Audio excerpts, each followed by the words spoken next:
Salut à toi. Aujourd'hui, vidéo presque aussi attendue que la vidéo sur les jambes. Comme tous ceux qui me suivent sur Instagram le savent, j'ai refait mon home gym. Et oui, ça a des intérêts de me suivre sur Insta. Durant le mois d'août, j'ai partagé plusieurs stories où j'ai montré de façon rapide quelques parties de sa mise en place. Et j'ai rapidement reçu de nombreux messages de personnes intéressées de le découvrir. J'ai également pu constater qu'un grand nombre d'entre vous possèdent déjà son home gym ou aimeraient s'en créer un. C'est pourquoi dans cette vidéo, je vais bien évidemment te dévoiler ma salle de muscu, mais je vais également t'expliquer pourquoi j'ai choisi tel ou tel matériel et aussi combien ça coûte. Pour commencer, tu dois savoir que j'ai pris mon temps afin de sélectionner le matériel qu'il me fallait. J'ai donc choisi pour moi ce qui me semblait être le meilleur rapport qualité-prix. Pour mon home gym, ce que je voulais avant tout, c'est pouvoir m'entraîner en sécurité. Donc en gros, ne pas me retrouver avec une barre sur le cou ou un haltère dans la tronche. Je voulais également savoir faire tous les exercices que je serais susceptible de faire en salle. Et pour finir, je voulais du matériel de qualité sans que ça ne me coûte la peau des fesses. Je te laisse maintenant profiter de la vue de mon home gym et ensuite on passe aux explications.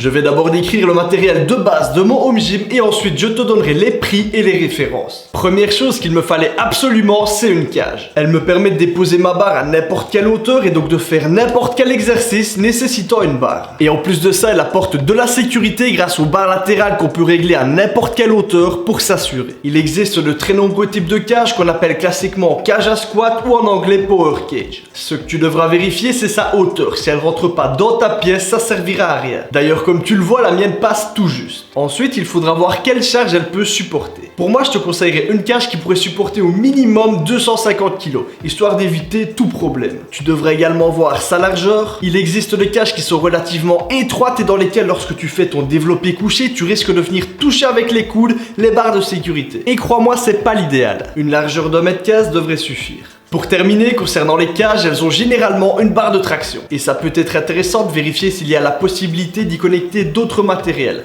comme par exemple une poulie, des barres à dips ou d'autres choses. Passons à la deuxième chose, la barre. J'ai décidé de choisir une barre olympique. C'est-à-dire qu'elle va avoir une taille proche de 2,20 m, un diamètre de stockage de poids proche des 50 mm et un poids de 20 kg. Même si les caractéristiques des barres olympiques sont plus ou moins standardisées, il en existe de différents types et de différentes qualités. La première chose à regarder, c'est la charge statique qu'elle peut supporter. Vise au gros minimum les 400 kg si tu veux un truc solide. Il s'agit effectivement de la charge statique autorisée quand on a les appuis aux extrémités de la barre. Autant dire que pour un squat ou un soulevé de terre, la charge utilisable sera inférieure. Il est également intéressant de vérifier la résistance à la tension de la barre qui s'exprime en PSI. Vise au minimum les 180 000. Au-delà de ça, il existe des barres plus axées powerlifting et d'autres plus axées haltérophilie. Mais bon, on ne va pas s'éterniser sur ça, sinon on ne ferait une vidéo que sur les barres. Passons maintenant au poids. J'ai opté pour des disques de fonte pour deux raisons. De 1, ça coûte moins cher et de 2, ça vieillit mieux. J'ai eu l'occasion d'en trouver avec des poignées et c'est pas plus mal côté pratique. Essaye d'avoir au minimum des disques de 20 kg, des 10, des 5, des 2,5, des 1,25 et des 0,5,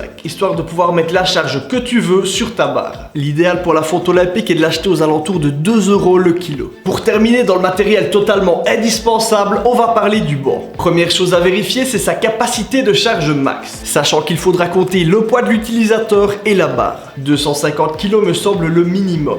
L'idéal est également qu'il puisse s'incliner et se décliner dans tous les sens afin de pouvoir faire tous les exercices. A noter que si tu veux pouvoir faire du développé décliné, il te faudra absolument des boudins pour caler tes pieds. Un autre paramètre indispensable afin de favoriser ta stabilité sur les développés est la largeur du dossier. Aux alentours de 30 cm, c'est pas mal. Je peux te dire que pour trouver un banc qui satisfait à tous ces critères, j'ai galéré. Ici, on a fait le tour du matos de base. À la grosse louche pour la cage, la barre, 126 kg de fonte et le banc, j'en ai eu pour un petit peu moins de 900 €. Je te rappelle que c'est du matériel de très bonne qualité qui est bien meilleur que ce que tu pourrais retrouver dans de nombreuses salles. Les liens et les références seront en description. On va maintenant parler du reste du matériel qui pour moi est très utile mais qui pourrait être jugé comme moins indispensable. Le premier, le banc de rowing. Et je peux te dire que je n'en suis pas peu fier. Les salles commerciales qui ont un banc comme ça, je les compte sur les doigts d'une seule main. Et moi j'en ai besoin 2 fois par semaine et pas que pour faire du rowing planche. J'ai également une poulie haute et basse qui s'attache à ma cage. Elles sont de qualité moyenne mais elles conviennent parfaitement à mon utilisation. J'ai recouvert mon sol de plein de tapis afin de protéger les carrelages et les poids lorsque je les dépose à terre. Il s'agit d'ailleurs d'une partie relativement coûteuse car une dalle de steep peut revenir facilement à 5 €. Cependant, j'ai un très bon plan pour toi. Ceux qui me suivent sur Insta en ont d'ailleurs déjà profité. Encore une bonne raison de t'abonner à mon Insta. Tu peux trouver les mêmes dalles que moi pour 1 € pièce chez Action. Et j'ai également trouvé sur Amazon des repose-poids. Ça facilite vachement le rangement et ça fait beaucoup plus propre. Pour terminer, j'ai conservé de mon ancien home gym mes haltères qui ont été un petit peu améliorés depuis l'incident que j'ai vécu dans cette vidéo.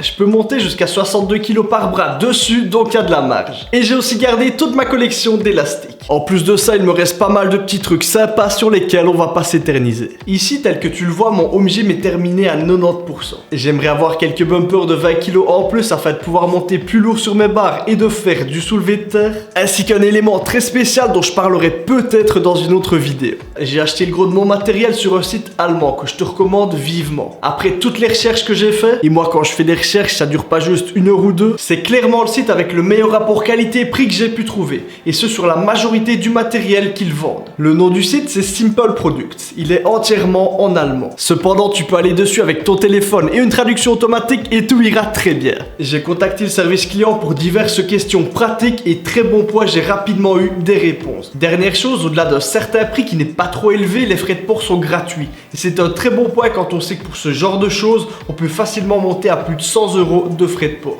Et je te mets le lien du site dans la description. Moi je n'y gagne rien si tu commandes dessus, mais je serais très heureux d'avoir pu t'aider à trouver du bon matos. Les bonnes affaires sont suffisamment rares, donc ça me fait plaisir de pouvoir les partager. Si la vidéo t'a plu, la meilleure chose que tu puisses faire pour moi, c'est de laisser un pouce bleu et t'abonner. N'hésite pas à me dire en commentaire si tu as déjà un home gym ou si tu comptes t'en créer un. Et moi je te dis à samedi prochain 18 h et à la prochaine.